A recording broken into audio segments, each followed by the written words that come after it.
On va parler socialisation versus nationalisation via un vieil article. Alors genre, on aura pas mal de bonus parce que sujet un peu gros cerveau. Un article de Daniel Alban et François Soulage. Et le contexte me semble important, c'est-à-dire le 31 mars 1979, 2 ans et quelques avant l'accession au pouvoir de François Mitterrand, puisque de 80 à 83, il y a eu des nationalisations, notamment en matière bancaire. Mais est-ce que c'était pas déjà un écueil en soi ? Dans le débat qui s'est instauré au sein de la gauche sur la rupture avec le capitalisme, un élément semble totalement absent, l'entreprise. On appelait pas ça la Startup Nation à l'époque. Le projet socialiste semble ne retenir que deux options. L'entreprise capitaliste privée, vouée au déclin, voire à la disparition, et l'entreprise nationalisée, résultat de l'appropriation publique des moyens de production et d'échange, hors de la nationalisation, point de salut. Ce mode de représentation a peut-être l'avantage de la simplicité et de la clarté. Voilà, soit c'est l'État, soit c'est le mec avec son haut de forme, son monocle et son cigare. Mais il est erroné et incomplet. La gauche a-t-elle oublié l'immense tissu industriel et commercial que constituent les sociétés d'économie mixte et surtout en France, les coopératives, les mutuelles, les régies pour lesquelles tant d'élus locaux et de militants dépensent leur énergie sans compter. Le projet des socialistes pour l'entreprise doit concilier la contrainte de la situation économique nationale et internationale, inflation, chômage, échanges extérieurs, puisqu'on pouvait lier les sujets aussi avec ce qu'on a évoqué, notamment sur le Liban et l'Argentine tout à l'heure, et la nécessité de réformer les structures, de conserver un tissu productif compétitif, de promouvoir des innovations sociales ainsi que de nouveaux apports internes du pouvoir. La nationalisation des grands groupes ne répond que très imparfaitement aux problèmes posés. Les socialistes devraient s'interroger sur un processus de transformation beaucoup plus abouti. Donc les socialistes de l'époque, vous l'avez compris, sur un processus de transformation donc beaucoup plus profond, la socialisation. Contrairement à la nationalisation, qui est une situation figée, la socialisation est un processus qui vise à mettre fin au pouvoir absolu du détenteur du capital. Oui, parce que le détenteur du capital, ça peut être l'État, mais s'il a un pouvoir sans partage, vertical, centralisé, on ne va pas faire plus de démocratie, de liberté des travailleurs à décider de ce qu'ils vont produire, pourquoi ils le produisent, à combien, pour quelle marge, pour réinvestir dans quoi. Ou pour partager combien. Donc une situation de partage de ce pouvoir et des droits du coup qu'il confère entre les diverses parties prenantes. Les apporteurs de travail, probablement vous, et de capitaux de risque, si c'est votre cas, faites des dons, sans oublier l'environnement économique et social et les autorités locales, régionales et nationales garantes de l'intérêt général et de l'équilibre du système. Dans sa forme la plus accomplie, elle suppose l'abolition de toute forme de propriété et du salariat. Une étape satisfaisante serait l'abrogation des droits exorbitants que confère la propriété, ou la suppression du caractère privé et personnel de cette propriété. Un minimum est le partage entre les acteurs déjà cités des avantages et des inconvénients qu'entraîne la gestion des unités. Qu'est-ce que vous nous dites ? J'espère qu'ils vont parler de l'exemple du socialisme en Yougoslavie. Ça va pas faire partie des exemples qu'ils vont prendre, Necronica. Qui permettait une forme de libre entreprise à échelle familiale sans permettre un gros développement industriel. Ça a permis... alors justement, il y aura les problèmes d'échelle, de est-ce que certaines expériences d'autogestion ne sont possibles qu'à petite échelle ou pas. Il y aura ce genre de considération, mais on ne va pas spécifiquement parler de la Yougoslavie. Nous ne pensons pas que la socialisation des entreprises puisse revêtir une forme unique. Nous devons distinguer au sein du secteur socialisé le secteur d'appropriation publique, trop rapidement identifié aux entreprises nationalisées, et l'appropriation collective, non étatique et décentralisée qui constitue le secteur de l'économie sociale. Parce que, alors je vais essayer de vous le retrouver. Alors c'est ça, je crois, la notice avec les épiques et le reste. Attends, c'était en France, je crois. Non, c'était pas la bonne notice. On a retrouvé la bonne. Donc on nous distingue justement les épiques, les établissements publics à caractère industriel et commercial, donc où il n'y a pas de titre, il n'y a pas de capital, c'est pas ouvert au marché. Les sociétés nationales de droit privé, alors de droit privé mais détenues par des capitaux publics, et des sociétés justement d'économie mixte, des entreprises privées dans lesquelles l'État ou les collectivités territoriales, puisqu'il y aura justement le problème de la centralisation, investissent. Les personnes publiques, État, collectivités possèdent séparément ou à plusieurs plus de la moitié du capital. Et donc on prend là aussi le cas des PIC qui peuvent devenir justement des entreprises nationales. Et puis des fois, ces entreprises elles-mêmes sont privatisées. Parce qu'on ne va pas pouvoir privatiser un truc qui n'a pas de capital. Vous imaginez bien pourquoi. Vous me dites s'il y a des trucs qui sont pas clairs, parce que pour moi le premier, c'est un peu gros cerveau, déjà de base. Hein. Étant donné que l'économie ne fait pas partie de mes spécialités. Mais on essaye d'apprendre collectivement. Nous devons distinguer au sein du secteur socialisé le secteur d'appropriation publique, trop rapidement identifié aux entreprises nationalisées, c'est là qu'on s'était arrêté, et l'appropriation collective. Alors là par contre c'est un travail de plus longue haleine, parce que dans une société full capitaliste, comment tu fais? Non étatique et décentralisée qui constitue le secteur de l'économie sociale. L'appropriation publique implique par définition l'intervention de l'État. Elle peut prendre au moins 3 formes différentes. Donc justement, une qu'on a vue mais qui vont plus détailler, l'établissement public, forme d'entreprise au sein de laquelle les actifs, alors ils n'appelaient pas encore ça EPIC à l'époque, appartiennent en totalité à la nation qui peut en disposer comme elle l'entend. Il n'y a plus ni actionnaire ni action. La législation sociale échappe aux droits communs. Les PTT, CEA, l'EDF, la RATP, les ports autonomes, la Caisse nationale de crédit agricole, les établissements d'aménagement des villes nouvelles sont des établissements publics. Alors après, justement, il y en a qui... Alors, c'était pas sur la RATP, c'était plus sur la SNCF où ils disaient, oui, il y avait des compagnies privées, et en fait, c'était juste pour éponger les pertes. C'était sur l'article que je vous mettrai en lien. Très intéressant, mais un peu plus long, mais peut-être un peu plus clair. Des utopiques. Soumis à l'équilibre budgétaire. Oui, parce que le but n'est pas de réaliser du profit, mais il faut quand même que ce soit à l'équilibre. Mais quel est le but? Le but, c'est celui-là. Ils ont d'abord pour mission le service public et échappent, en principe, à la concurrence. Mais bon, voilà, par exemple, dans l'Union européenne, ça, c'est une situation de monopole public insupportable. Ensuite, nous avons l'entreprise nationale, assez proche dans la pratique de l'établissement public, résulte du seul transfert de la propriété des actions au profit de l'État. Donc là, il y a quand même un capital. Il existe assez peu d'entreprises nationales pures, les charbonnages de France, je ne sais pas si ça existe toujours ou sous cette appellation, l'entreprise minière et chimique, les banques et assurances nationalisées en sont des exemples. Sont considérées comme nationales les entreprises dans lesquelles l'État détient la quasi-totalité des actions. Elles proviennent en général d'opérations de nationalisation à 100% ou de regroupements d'entreprises nationales qui de toute façon préexistaient et qui étaient déjà avec un capital étatique. La société d'économie mixte est la forme la plus répandue de propriété publique. La liste en est impressionnante. Entreprise chimique d'État, alors là ça nous dit plus rien aujourd'hui. Entreprise pétrolière, Elf, ça nous rappelle encore quelque chose.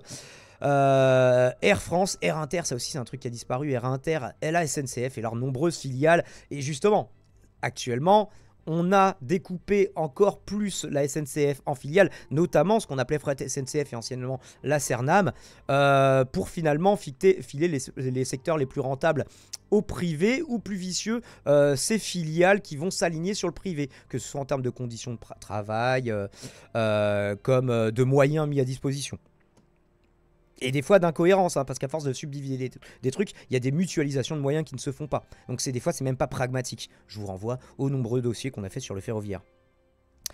Et les sociétés concessionnaires d'autoroutes. Bon, ça a bien changé. On va pas nous parler de Vinci, la Sofirad, la SNIAS, la SNECMA et leurs filiales. On retrouve dans les collectivités locales et régionales le même type d'entreprise pour les opérations d'équipement et d'aménagement ou de gestion d'équipement. Le concept de propriété cède ici la place à la notion de fonction à remplir. La propriété privée est toujours présente, mais dans une position seconde qui ne lui permet pas d'accéder au pouvoir. L'État ou les collectivités sont les seuls décideurs dès lors qu'ils sont décidés à utiliser les droits qui sont les leurs. Peut-être que voilà, c'est ce verre-là qui est dans le fruit. L'autonomie de l'entreprise est très grande, mais la place des travailleurs dans la décision et la rupture avec les rapports de production capitalistes sont particulièrement faibles. Bah oui, c'est-à-dire qu'une fois l'entreprise nationalisée, en fait vous avez toujours un commandement qui vient d'en haut et en fait vous êtes juste des indicateurs pour eux et c'est les seuls comptes que vous allez leur rendre et ce sera les choses que vous pourriez faire remonter d'utile, d'intéressant, de pragmatique mais différemment du terrain, ce sera pas forcément le cas. Il y a même des cas justement dans l'article des utopiques où ils nous disent justement dans le cadre des nationalisations bancaires du début des années 80 qu'il y a plein de situations où les cadres décisionnaires en fait sont restés les mêmes. Oui, alors maintenant c'est l'État qui est actionnaire, mais on va garder les mêmes dirigeants qu'à l'époque où c'était du privé. Donc ça change pas vraiment en termes, il n'y aura pas d'horizontalisation de la prise de décision ou des buts à suivre, à attendre de ce genre d'organisation. Et salut Baron Sylvestre. Le pouvoir de l'État se substitue au pouvoir du capital et empêche la progression vers les finalités de la socialisation, qui sont une grande audace sociale, l'efficacité économique, la rupture avec les rapports de pouvoir et de domination. Et du coup, en fait, même si tu changes les têtes, dans les meilleurs des cas, les rapports de pouvoir restent les mêmes. L'appropriation collective résulte directement de la pensée politique des premiers auteurs socialistes. Ceux-ci ont d'abord imaginé les mutuelles et les coopératives comme moyen, pour les travailleurs, de se défendre contre les méfaits du capitalisme industriel sauvage en plein développement. Ils ont ensuite imaginé les associations de travailleurs comme moyen de l'émancipation économique des travailleurs. Attention, ça va presque atterrir au concept de soviet. Les régies résultent de la même démarche appliquée dans les collectivités locales. Et oui, parce que vous avez... Avec des fois... le problème, c'est qu'en fait, oui, une régie municipale de l'eau, mais où on va faire une délégation de services publics sur des boîtes privées qui vont assurer un mauvais service, mais qui vont t'arroser. Coucou, Olivier Dussopt, la sort, tout ça. Il y a ce genre de dérive. Est-ce que si ce n'était pas juste un Olivier Dussopt qui décide et qui se fait arroser, on n'aurait peut-être pas pu arroser l'ensemble des décideurs, tu vois, si on décidait collectivement. C'est ça aussi la différence.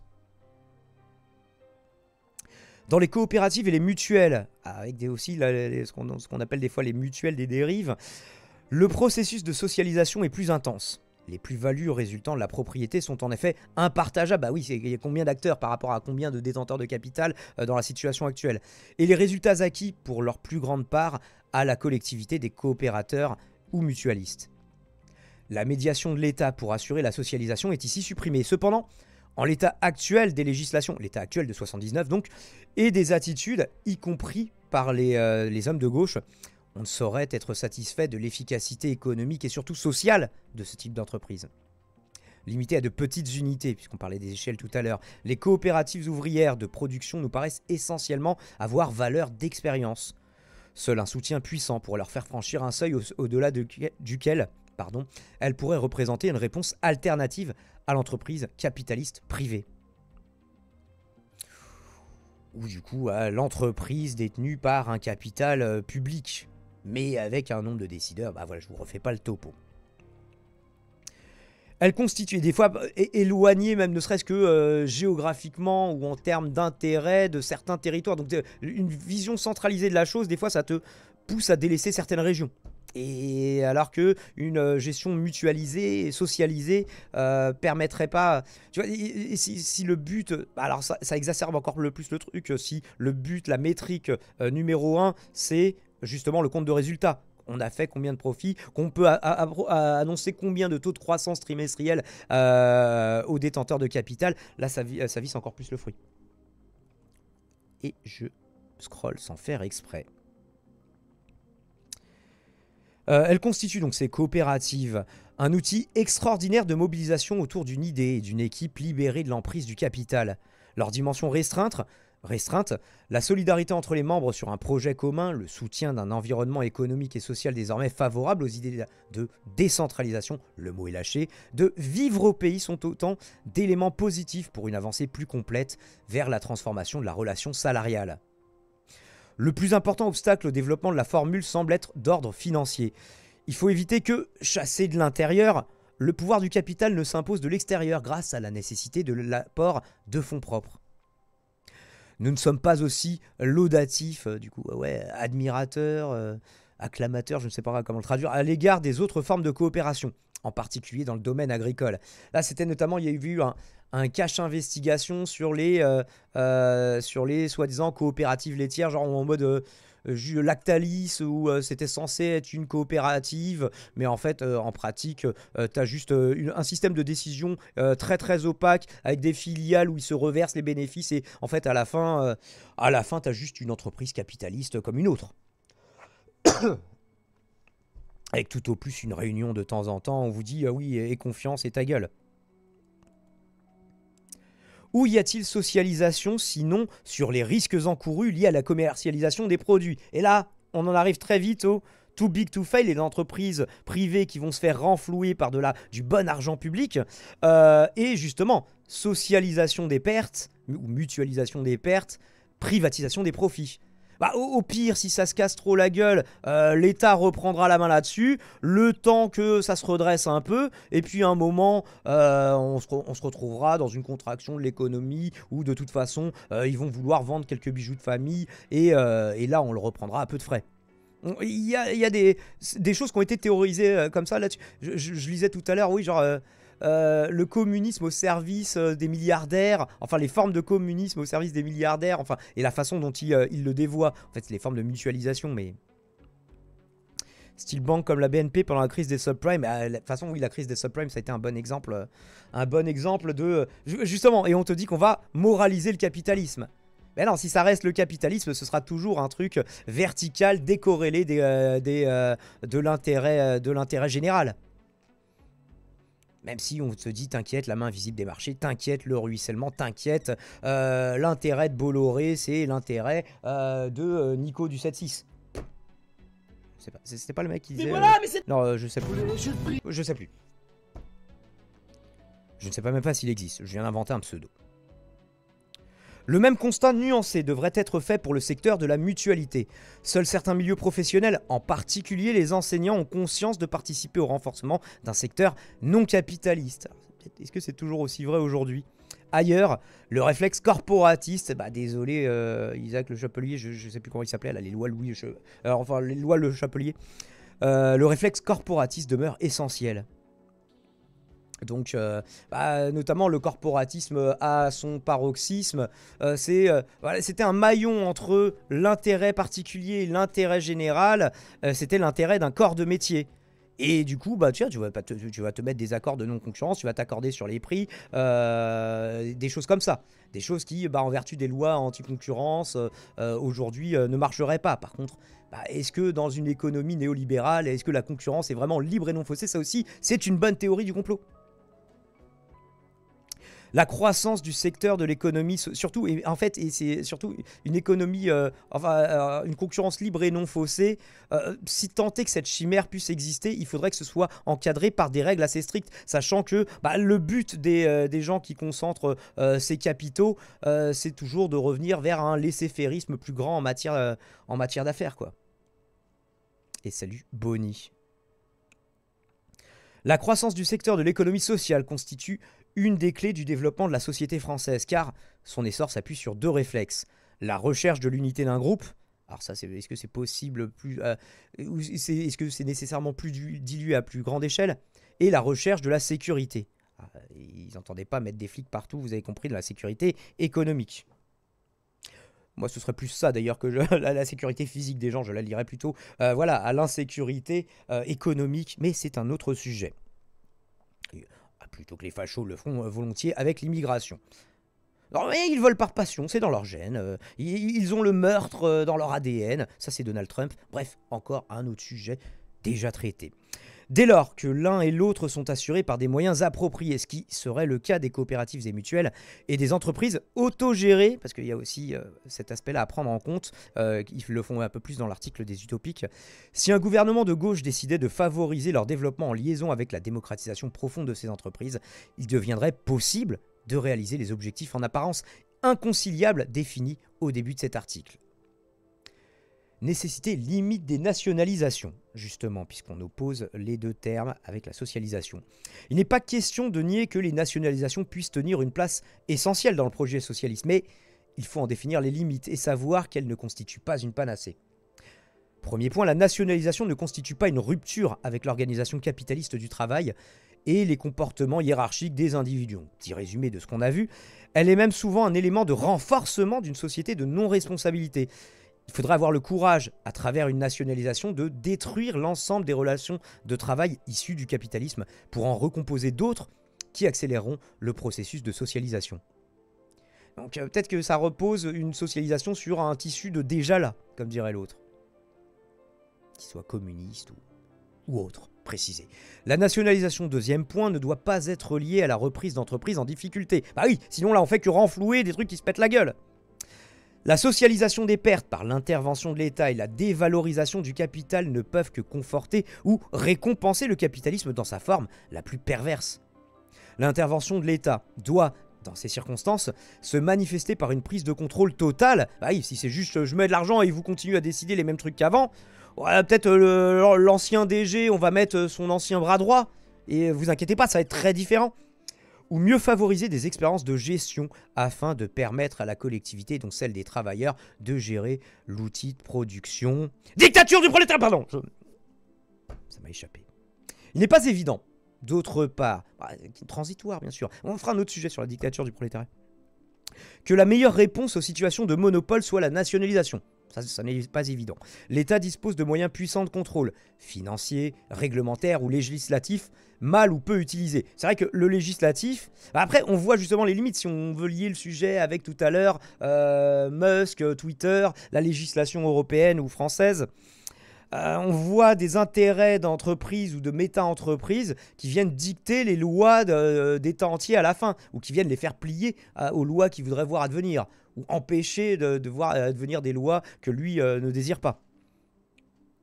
À la limite, la meilleure défense contre le monopole, hot take de l'article, n'est-elle pas le marché ? Mais pas un marché débridé. Ah, est-ce que ce sera du coup un capitalisme moralisé au sein duquel les rapports de force sont les seuls éléments dominants ? Le marché en tant qu'instrument de régulation. Après oui, le marché, c'est un truc qui est quand même plutôt salutaire. Je ne sais pas si salutaire, mais en tout cas plus facile, c'est la problématique de la fixation des prix. C'est marché versus planification, mais je crois que l'article l'aborde un peu plus avant. Le marché en tant qu'instrument donc de régulation et de concurrence ne peut jouer son rôle que si, à un niveau élevé, sont définies les règles du jeu et imposées par le plan, là aussi l'autre mot est lâché, les axes essentiels de l'action des agents de production. Seul le couple plan-marché permet de réaliser l'allocation optimale des ressources. Donc, et là, on nous liste 3 points. Le premier étant l'extension du secteur public est un facteur de réussite de la planification. Oui, on imagine que c'est plus facile à planifier quand tu maîtrises une plus grande partie de la chaîne. L'expérience prouve qu'une planification souple et décentralisée qui prennent en compte parce qu'à opposer donc aux expériences de socialisme réel avec autant de guillemets que vous voudrez, qui prennent en compte les besoins des collectivités et concourent à l'intérêt général ne peut survivre dans un contexte hyper libéral où règne l'économie privée. Donc d'où la problématique aussi d'avoir un déjà là. Pour que la participation des citoyens ait un sens à l'échelle de la nation, pour que soient fabriqués des produits utiles et accessibles au plus grand nombre, pour que soient créés des équipements qui améliorent la vie de la majorité, il est plus facile de s'appuyer sur des entreprises nationales puissantes. 2. Les entreprises nationales sont l'outil d'une politique industrielle volontaire. La gestion capitaliste repose sur l'obtention du profit maximum. Oui, c'est la métrique in fine, c'est quel est le bénéfice dans le compte de résultat, qui assure la survie et le développement de l'entreprise, mais satisfait également le désir d'argent et de puissance, on peut souvent mettre un signe égal, de minorités. Or, l'intérêt privé et l'intérêt national ne coïncident pas toujours. Ils sont même parfois violemment antagonistes et cela conduit à des méfaits supportables lorsqu'ils concernent de petites questions, mais intolérables lorsqu'il s'agit de dépérissement de régions, de retard technologique accumulé. Bonjour l'IA dans les pays européens, d'indépendance nationale mise en péril ou de biens stratégiques et de première utilité délaissée. D'autres critères de gestion et de politique doivent être mis en avant et la nation dispose dans l'entreprise publique d'un puissant moyen d'action. 3. Les entreprises publiques sont l'instrument privilégié d'une politique sociale et de l'emploi. En période de récession, les entreprises ont tendance, là c'est important, à s'attaquer aux dépenses les plus compressibles que sont les frais de personnel, la masse salariale, les traitements et salaires, les ressources humaines, appelez ça comme vous voulez. Cela évite de se pencher sur toute une catégorie de dépenses discrétionnaires qui, elles, ne sont pas d'un intérêt vital, qui assurent un tampon et une réserve consistant à l'entreprise, clé du pouvoir et de la puissance. Bah oui, les avantages, tu vas les répartir à qui ? Sur ce plan, la supériorité de l'entreprise publique est flagrante. À lui seul, cet argument devrait suffire à gagner la cause de l'extension du secteur public. Bien entendu, l'extension du nombre et du poids des entreprises publiques relève d'une démarche politique. L'entreprise nationale est un outil de la socialisation, épurée de ses déviances bureaucratiques, ça c'est aussi beaucoup la centralisation qui conduit à ça, elle pourrait contribuer à redonner un pouvoir démocratique, une marge d'action supplémentaire pour assurer le respect des priorités nationales, à satisfaire la revendication d'une légitimité du pouvoir dans l'entreprise, et non pas du pouvoir de l'entreprise, qui est une aspiration profonde des travailleurs, à accélérer enfin la démocratisation de la vie économique à partir du développement du pouvoir des travailleurs et autres partenaires, non seulement dans les organes de décision, mais à tous les niveaux. Donc un article de Daniel Alban et François Soulage, alors qui a vieilli à certains aspects, mais qui reste actuel. Du coup, le piège dans la nationalisation, c'est la centralisation et l'absence de démocratisation de la prise de décision, que ce soit dans les conditions de travail, dans le niveau de la production, qu'est-ce qu'on va produire, à combien, pour qui, pour quelle finalité, pour quelle utilité sociale. En fait, l'utilité sociale, c'est plus... ça peut accessoirement corroborer un intérêt financier, mais pas nécessairement. Et justement, c'est là-dessus que revient cet article. En bonus, je vous ai listé beaucoup de choses, mais l'autre article auquel je vous avais fait référence, mais qui est encore plus long, donc j'aimerais un truc un peu synthétique, c'est cet article des utopiques. Est-ce qu'on peut avoir tout de même un mode nuit? Parce que sinon, on y perd là aussi au moins un œil et demi. Donc cet article que je vous invite largement à creuser, et puisque oui, ça fera peut-être une dédicace à la personne qui posait une question tout à l'heure avec cette petite illustration, la dernière vacherie de Tito, il a caché les clés de l'autogestion, et c'est justement un point qui est un peu plus creusé. Alors on va avoir aussi un petit résumé, une petite ouverture d'une chaîne. Alors le son est d'extrême gauche, mais bon, bah, le propos l'est un petit peu aussi. En tout cas, voilà, un son de gauche radicale, voilà, on dira, qui est ton sur ton avec le propos. Et donc c'est une chaîne qui dépend de Lutte ouvrière, j'imagine. Allô, des idées pour comprendre le monde. J'espère que l'auteur de cet article, ça lui ira. Et je vous mettrai aussi en bonus une discussion d'une chaîne qui s'appelle alors non, pas les fédérés, je ne savais plus, je l'avais noté. Je dois pouvoir le retrouver. Voilà, la chaîne s'appelle Se Fédérer en l'occurrence. Pourquoi il y avait... pourquoi il y a Pouillot dedans? Regardez, il y a Pouillot de Sumimasen Turbo. Non, pas du tout. La moustache ne ressemble pas.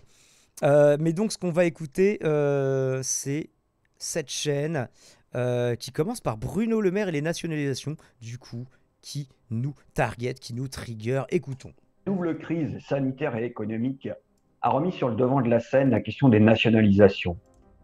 Bruno Le Maire affirmait au mois de mars qu'il était prêt à tout pour protéger les fleurons de l'industrie française menacés et que cela pourrait passer par des recapitalisations, des prises de participation ou même des nationalisations si nécessaire. À ce jour, alors la vidéo a 4 ans, donc ça c'est peut-être un petit peu moins aucune actuel. nationalisation ne semble envisagée. Par contre, Le Maire a ouvert... Donc on va passer direct à la partie d'après. L'État intervient au service des capitalistes.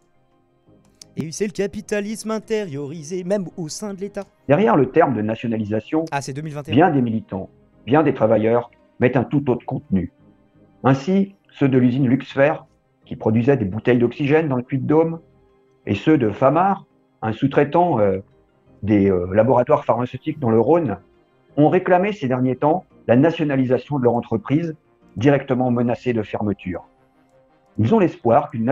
Et après, oui, on comprend en mode, oui, bah si l'État...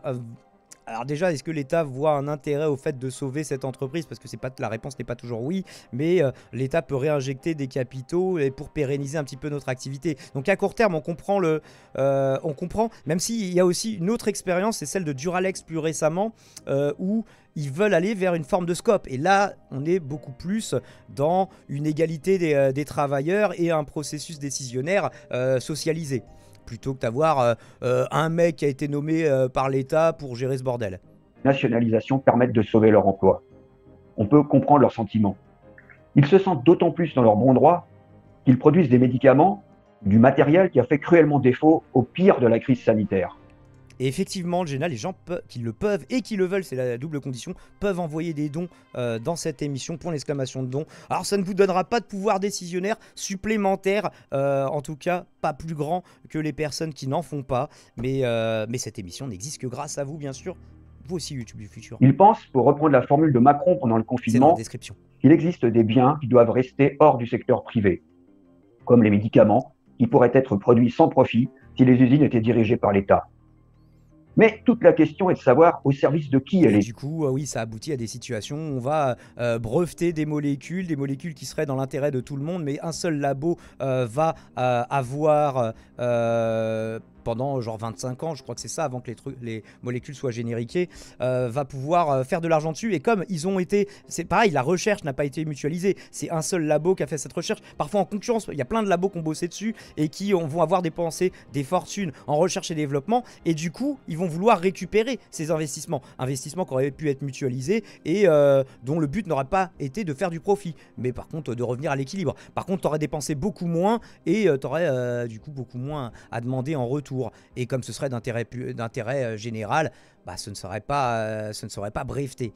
Donc, et on imagine qu'il y a plein d'autres secteurs. Est-ce qu'il doit y avoir un marché du logement, de l'éducation? Bah, je réponds non à ces deux questions. De l'alimentaire, il y a des secteurs qui doivent nécessairement échapper au marché et donc obéir à certains impératifs de planification. L'État dirigé par Macron ou Le Maire, on a vu comment il n'a même pas été capable de fournir des masques et des tests à toute la population. On a vu comment il a continué, dans la lignée de ses prédécesseurs, cool. à supprimer les postes et à réduire les budgets dans les hôpitaux publics. Quant à ceux qui aspirent à les remplacer, ils sont tout autant respectueux des intérêts du grand patronat. L'État n'est pas neutre. Il ne défend pas l'intérêt général. Alors là, pour les gens en audio, l'État c'est eux. Et là, on voit Sarkozy et Bolloré côte à côte, Bernard Arnault et Phaistos, Serge Dassault, Mitterrand et Hollande. Mais les intérêts particuliers de bourgeois liés par de multiples liens au personnel politique et aux hauts fonctionnaires. Il est là pour mettre sa puissance au service des capitalistes, pour leur garantir l'accès aux matières premières ou aux principes actifs, pour subventionner la recherche, pour offrir un marché solvable et des prix de vente élevés. Dans les périodes de crise grave comme celle que nous vivons, comme dans les périodes d'expansion et de développement économique, l'État intervient au service des capitalistes. Oui, et puis ça veut dire quoi le quoi qu'il en coûte quand les choses qui importent ne sont pas entre des mains socialisées du coup? Les nationalisations font partie de l'arsenal qu'il met au service de la bourgeoisie. Chaque fois que l'État a procédé à des nationalisations, ce fut pour éponger des pertes, pour prendre en charge des restructurations ou des investissements que les capitalistes ne voulaient pas assumer. C'était pour assurer aux frais de la collectivité. C'est pour ça, pour refaire un parallèle avec le ferroviaire, que les tronçons les plus rentables, alors là il y a plein de boîtes privées qui se battent, ça y est, maintenant ils ont leur propre locomotive, etc. Pour se faire concurrence entre eux. Par contre, les voies ferrées, leur entretien, leur création, leur réfection, bah ça, tu verras jamais aucune boîte privée qui dit tiens j'ai envie de gérer ce truc là. Donc là on va laisser ce truc très très lourd et après en plus qui crée la problématique du péage ferroviaire, etc. Mais être assuré par la puissance publique. Parce que ça, voilà, non merci, pas pour nous, ça c'est pas rentable. C'est indispensable, mais c'est pas rentable. Donc on prend les trucs rentables et on vous laisse les trucs à perte. Et après, ah bah regardez, la puissance publique, ses comptes sont un petit peu dans le rouge. Et des fonctions vitales pour le fonctionnement des affaires des patrons, dans le transport, l'énergie, la communication. Je voudrais citer un large extrait d'un article publié en 1882 par Paul Lafargue, ah bah décidément, on est dans la thématique où on cite des articles d'il y a très longtemps, avant notre naissance. Marxiste, dans le journal du Parti ouvrier L'Égalité. En ce moment, l'on est en train de fabriquer un communisme à l'usage des bourgeois. Il est bien modeste. Il se contente de la transformation de certaines industries en services publics. On leur dit « Voyez les postes, elles sont un service public communiste, fonctionnant admirablement au profit de la communauté. Et un meilleur marché qu'elles ne pourraient le faire si elles étaient confiées à une compagnie privée, comme c'était autrefois le cas. Le gaz, le chemin de fer métropolitain, la construction des logements ouvriers, etc. doivent devenir eux aussi des services publics. Ils fonctionneront au profit de la communauté et bénéficieront principalement aux bourgeois. Dans la société capitaliste, la transformation de certaines industries en services publics est la dernière forme d'exploitation capitaliste. C'est parce que cette transformation présente des avantages multiples et incontestables aux bourgeois que dans tous les pays, on voit les mêmes industries devenues services publics. Lafargue polémiquait avec Paul Brousse, un socialiste réformiste qui prétendait qu'on pouvait passer au communisme en multipliant les services publics, que les services publics contribuaient à la transformation de la société capitaliste en une société socialiste. En réalité, les services publics en question ont permis à des capitalistes de se renflouer avec l'argent public. À cette époque, les compagnies de chemin de fer étaient privées. disposant de concessions accordées par l'État. Oh, exactement comme les autoroutes au XXe siècle, eh bien, les lignes de chemin de fer avaient été construites avec un large financement des départements. Et c'est un autre scandale que ces concessions autoroutières accordées sur plusieurs décennies pour une bouchée de pain, alors que la création de ces autoroutes a coûté vraiment... C'est aucune boîte privée, là aussi, n'aurait souhaité faire ces investissements à la base. Et que quand le moment viendra de devoir faire leur réflexion, ça tombera bien, parce que ce sera la fin du coup de cette concession. Et tiens, l'État, tu veux pas réinvestir et nous reprivatiser le truc, enfin, nous accorder une concession, bien sûr, pour une bouchée de pain, une fois que toi, tu as fait les investissements. Les communes de l'État. Et très vite, l'État a racheté les compagnies en difficulté. Il reprenait ainsi les déficits, laissant au privé ce qui rapportait. En 1937, le gouvernement du Front populaire, dirigé par Léon Blum, a nationalisé l'ensemble des compagnies ferroviaires pour créer la SNCF. Ce n'est pas parce qu'il était socialiste, c'est parce que ces compagnies étaient percluses de dettes. Avec la nationalisation, toutes leurs dettes furent annulées. Les actionnaires des compagnies reçurent 49% des actions de la nouvelle société publique, avec une rente de 6% par an. Et cela dura pour certains jusqu'en 1982. Le gouvernement de Léon Blum n'a pas osé nationaliser la Banque de France, contrôlée par les 200 familles les plus riches du pays. Par contre, il a racheté les usines d'aviation militaire, dont celle de Bloc Dassault, presque toutes dans une situation financière misérable, comme le dira Léon Blum lui-même durant son procès. Ces nationalisations permirent à Marcel Dassault de rester à la tête de son entreprise nationalisée, tout en développant sa propre société privée. Presque 50 ans plus tard, son fils renouvellera l'opération sous Mitterrand. La famille Dassault est l'exemple type de ces capitalistes qui ont profité à fond des nationalisations. Et je vous laisserai regarder le reste de la conclusion, puisque la conclusion est la plus longue partie de cette vidéo, par souci de concision et pour ne pas lui voler la vue. On s'arrête là. Surtout, ne vous arrêtez pas à ce point de départ et aux quelques éléments qu'on a réussi à vulgariser. Surtout, allez écouter des gens beaucoup plus gros cerveau que moi sur le sujet. Je vous laisse quelques liens pour ce faire. Mais justement, il convient de faire si je devais faire ma propre conclusion, il convient de rappeler la différence entre une nationalisation et une socialisation, étant donné qu'on est dans un moment de rupture et de crise où cette question va de nouveau se poser. J'espère qu'on aura fait un minimum le job en la matière.